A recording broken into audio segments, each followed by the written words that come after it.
Hello people, Elvi Truth TV again, and today I'm going to go deeper into the corruption of the family court. Today I'm focusing on an individual who claims to be an advocate, a solicitor, an advocate for a company called Paladin, who is supposed to be the national stalking advocacy company. What that means I don't know.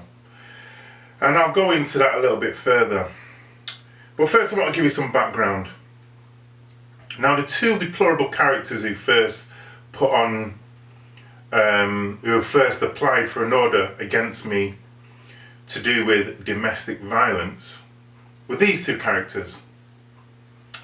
Now this person is a deplorable character from a company called Winkley Square, chambers called Winkley Square, based in the centre of Preston. He was the first person to actually come up with my ex-partner, the mother of my children, with the false allegations of rape, the lies to do with rape. Even though there had been no allegations to do with anything similar to this person advanced the allegations, and once the mother of my children knew that she could gain certain power through doing so, she took the ball and ran with it.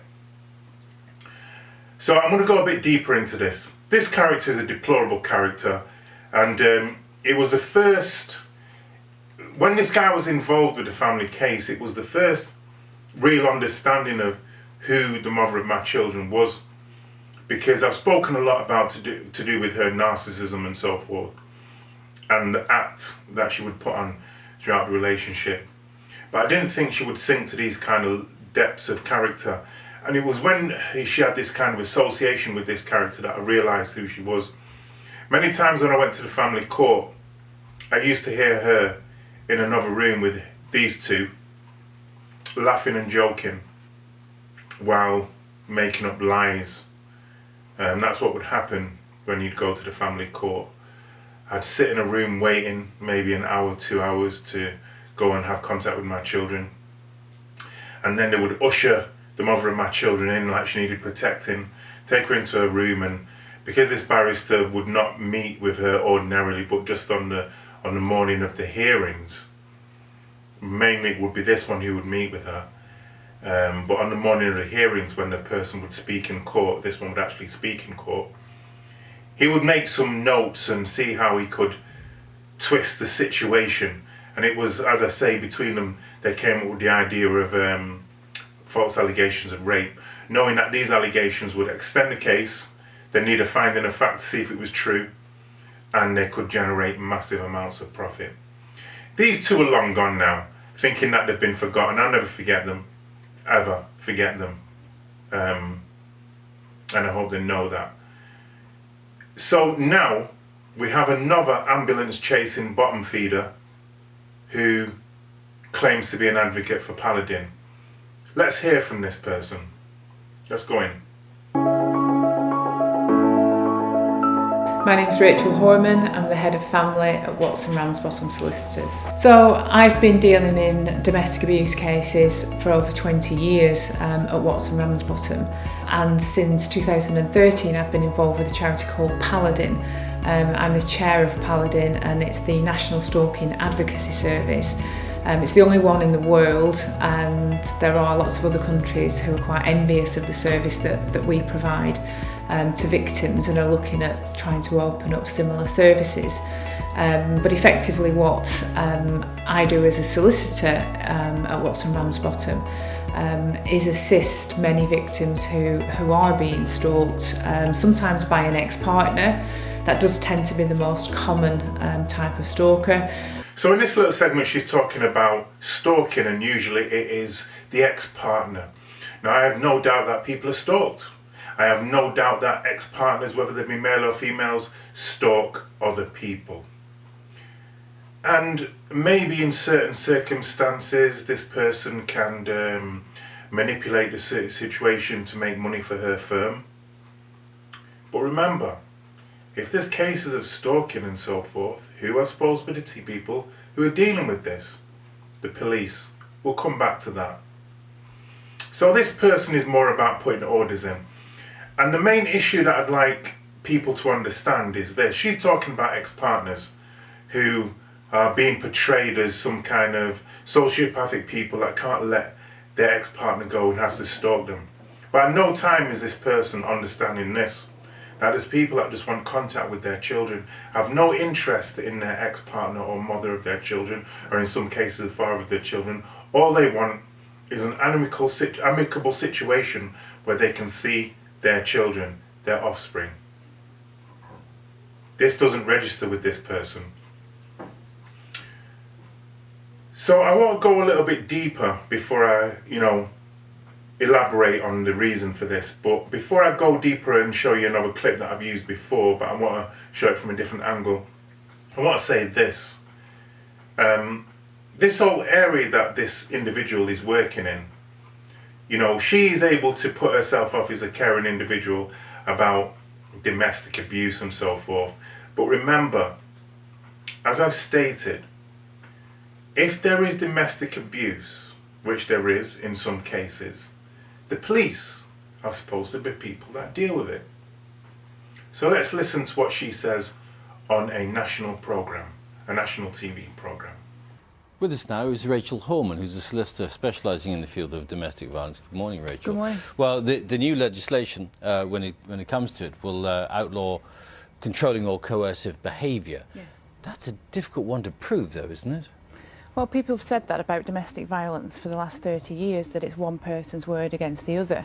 And unfortunately, you do still hear people say that. So I don't think the proof is something that we need to worry about. And on lots of occasions, there are easy methods to prove it, particularly with the technology that we have now, cyber stalking and that kind of thing. The evidence is there for all to see. Okay. The evidence is there for all to see, she says. And she makes light and scoffs at the idea that it's one person's word against another. Now, when she says that the evidence is there, is the evidence there? You see, in the case of the mother of my children, who she's now representing, the evidence shows that there's been a history of false allegations. And you also know that they're prosecuting me for saying my children's names and speaking out on judges. Now, I would urge everybody who's watching this to have a quick think about my situation and know this. Nobody has to be a genius to realise this. If the police could find anything on me or get me for any kind of violent charges, I would be locked up.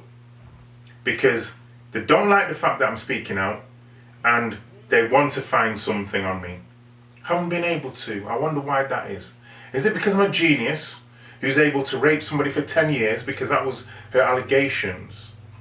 She basically claimed that I'd raped her from 2006 through to 2015, before I even lived with her in a house when we were at university. And in the time of doing this, at no time did she say anything. But this person here, the advocate for domestic violence, states that the evidence is there for all to see. Is the evidence there for the police to see?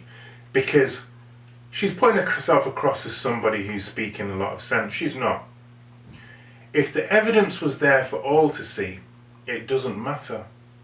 It only matters if the evidence is there for the police to see and the Crown prosecution, so that they can make an arrest, one, and then the evidence can go to the Crown prosecution and they can make a conviction.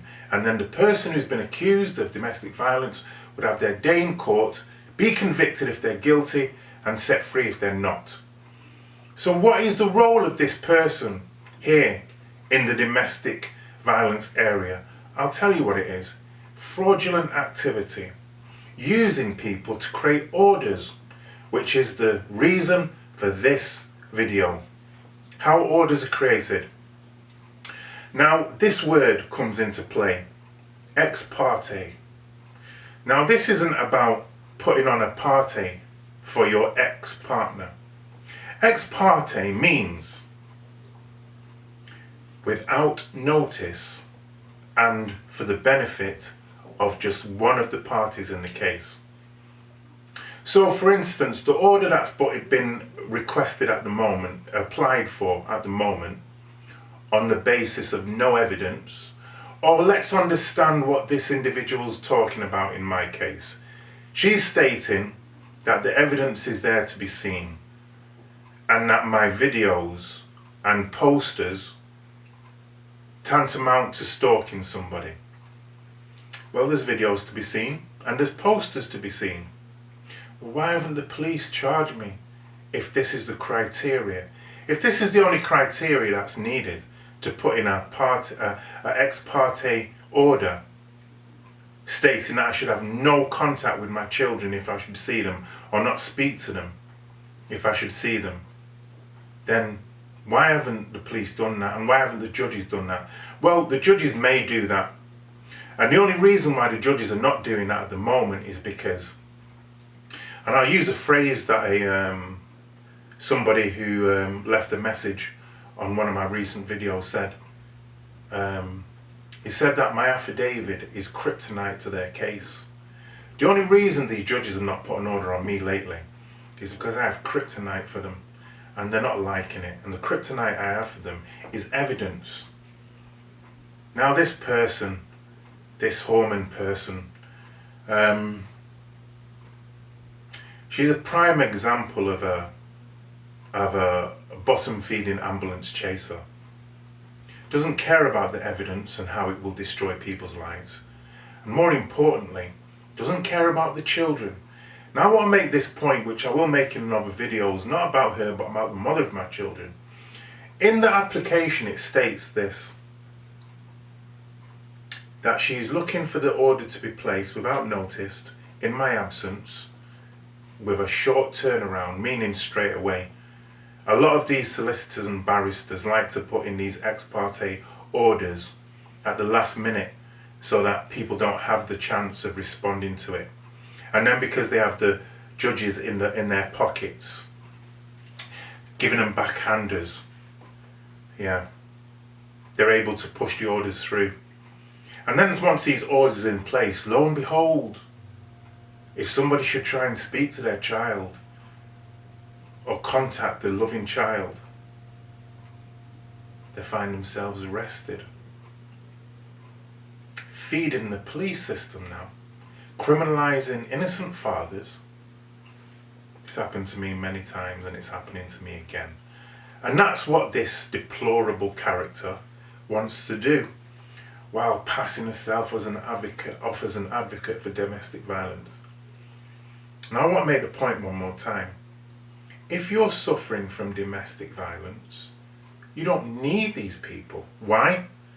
Because if the police are doing their jobs, the ones that can actually collect evidence, they will collect the evidence. Now in the application, they will collect the evidence and they will prosecute the perpetrator. Job's a good one. So within the area where she's trying to get an order against me, she's also elevated her own cause and stated that I am harassing judges, abusing judges, and I'm also stalking her, or should I say I'm harassing her, or something to that effect, basically because I've made videos about her corrupt firm. So she has even put herself in the order and the judges. Why is that? To protect herself from domestic abuse? So let me see. If she was to turn up at a hospital and say I've been attacked, what would her reason for the attack be? Somebody's made a video about me. They've put a picture on the thumbnail and I feel abused. This would be her rationale. Doesn't make sense, does it? When people are actually suffering from abuse. Both men and women are suffering from abuse. Psychological, physical abuse. So what is the role, as I said, of this person? There is no role. There should be no role for this person. Because if the system was doing its job, police officers would apprehend and investigate allegations of abuse. The application that's been put in about me, why don't you bring evidence to prove that there's been harassment, abuse? When you made the allegations about rape, why didn't you go to the police and get the reports? If somebody's been raping you for 10 years, wouldn't there be any reports? Why didn't you go to the doctor and the hospitals to find out, has this person attended the hospital or the doctor in the last 10 years. And when that person has attended the doctors, because I can assure you, the mother of my children had attended the hospital and the doctor quite regularly.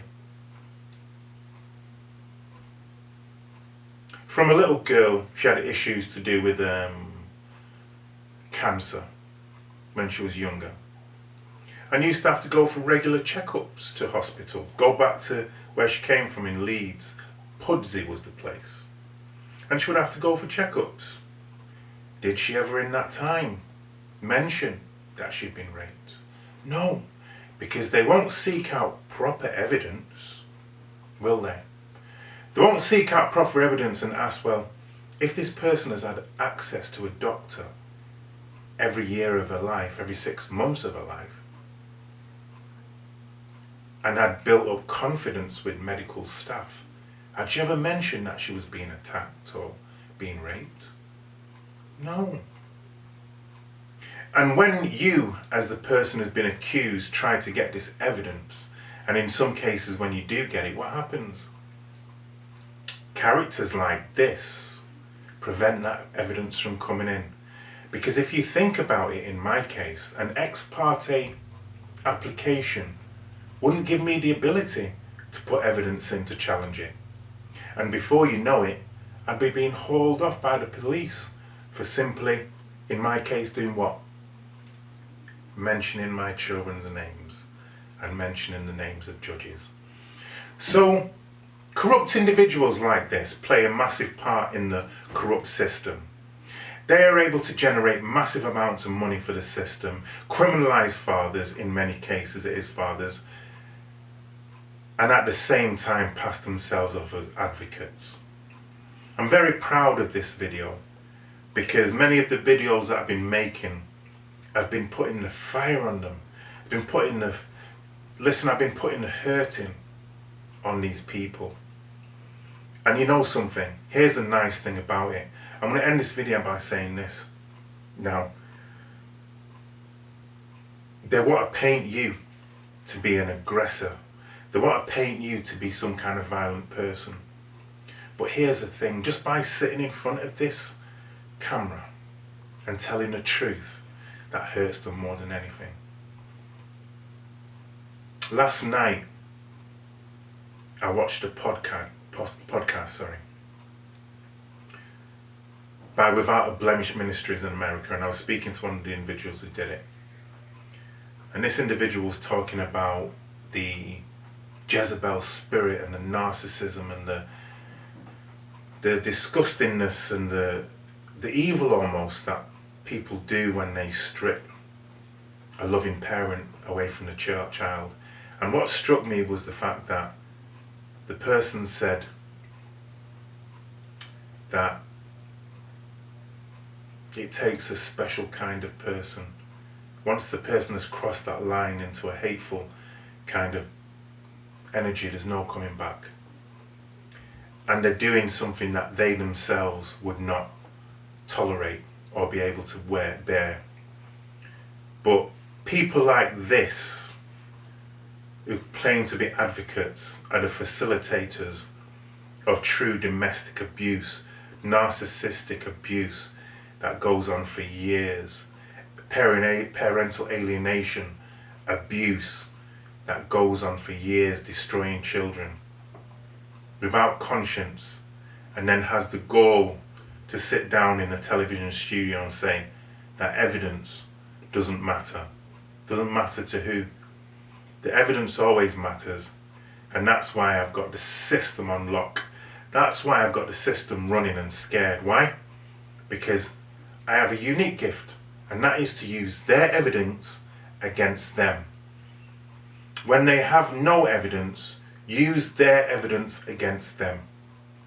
Just in the same way that I can find this little bit of footage of this person and show you how, within her own talking, in her own speech, she is perverting the course of justice.